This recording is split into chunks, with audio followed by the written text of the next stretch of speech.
And I seen like you had a few like rejections when Yeah. picking a donor. Like I said, was it ever a thought of like, okay, anonymous donor, or were you asking people you knew? Like, what's the process with that? Well, at first we wanted to use my brother, who looks just like me. Um, I figured that would be the best route, being that she would carry the child. At least there would be some sort of DNA of mine, that we share. But unfortunately, that didn't go through. I ended up asking a friend of mine who was down with it. I actually met him in college, and up until the day before, right, baby? It was probably a couple of days before. A couple of days before, we were calling him, calling him, calling him. After he agreed to helping us out, he never answered the phone. So I just told my wife, I said, babe, I don't think he wants to help us. And she said, no, no, no. He's not that type of person. So that was basically a failure for us because we missed a month when we wanted to conceive. We missed that month. So we had to wait. And we were talking to a group of friends who said, well, there's this guy on what you said, TV at that time? Yes, they had seen him on different shows. Yeah. And we didn't want to use him, to be honest. We didn't want to use him because he was in the spotlight. So we didn't want that. We just wanted to be secret. No one knows, just her and I. And it didn't happen like that. So yeah. And the guy that was supposed to help us, it was just like it's not easy finding a donor.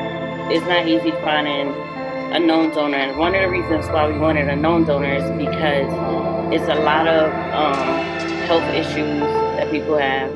It's a lot of mental health issues that people have that they don't disclose when they donate anonymously to like sperm banks. So while people say, oh, I'm gonna go to the sperm bank and I'm gonna get this sperm, and the guy that's giving me this sperm, he's a genius and he has an IQ of this and he's that. It doesn't necessarily have to be true. They lie on the sperm donation applications the same way you lie on a job application. So, because they get paid for this. So, if they just hard up on money, and you, excuse me, Kari, can you go play, baby? Sorry.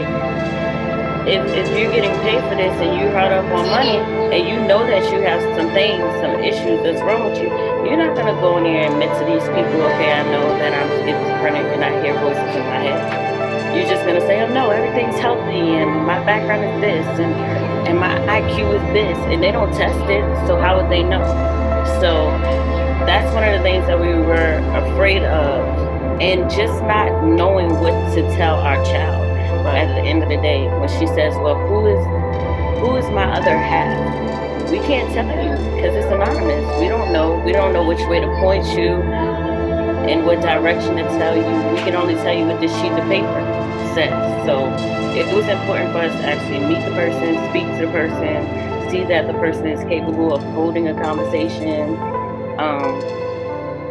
get to ask the person about their family background so we know, is there any genetic things that might pass down to our child that we might need to know about. It was a really big case. I think it was the California Cryobank, where this guy donated and he had 26 kids, and all 26 kids started having behavior problems. And come to find out, the man had 5 different types of mental health issues. Yeah. So. And then I think like